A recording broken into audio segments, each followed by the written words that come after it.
Nagarjuna N convention పై ఈ నెల 21న CM Revanth రెడ్డికి మంత్రి కోమటిరెడ్డి లేఖ రాశారు. మంత్రి లేఖపై విచారణ జరిపిన హైడ్రా కమిషనర్ తుమ్మిడికుంట చెరువులో ఎఫ్టీఎల్లో ఎన్ కన్వెన్షన్ నిర్మించినట్లు మంత్రి తెలిపారు.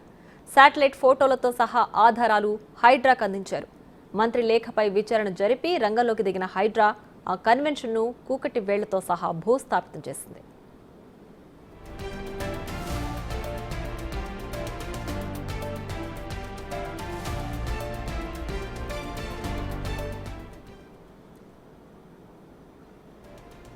మరోవైపు స్టే ఆర్డర్లు, కోర్టు కేసులకు విరుద్ధంగా ఎన్ కన్వెన్షన్కు సంబంధించి కూల్చివేతలు చేపట్టడం బాధాకరమని హీరో నాగార్జున వాపోయారు.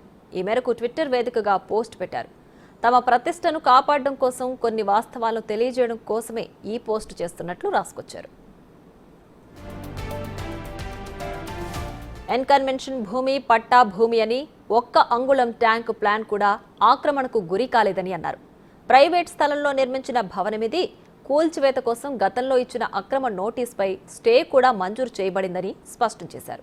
కూల్చివేత తప్పుడు సమాచారంతో చట్టవిరుద్ధంగా జరిగిందన్నారు నాగార్జున. కూల్చివేతకు ముందు ఎలాంటి నోటీసు జారీ చేయలేదన్నారు. కేసు కోర్టులో ఉన్నప్పుడు ఇలా చేయడం సరికాదని, చట్టాన్ని గౌరవించే పౌరుడిగా కోర్టు వ్యతిరేకిస్తే తీర్పునిస్తే తానే కూల్చివేత నిర్వహించేవాడని అన్నారు నాగార్జున.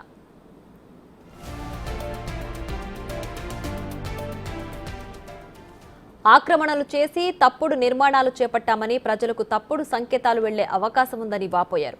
ఆ అభిప్రాయాన్ని పోగొట్టాలనేదే ప్రధాన ఉద్దేశమని ట్వీట్ చేశారు. అధికారులు చేసిన చట్టవిరుద్ధ చర్యలకు వ్యతిరేకంగా న్యాయస్థానాన్ని ఆశ్రయిస్తామని అన్నారు.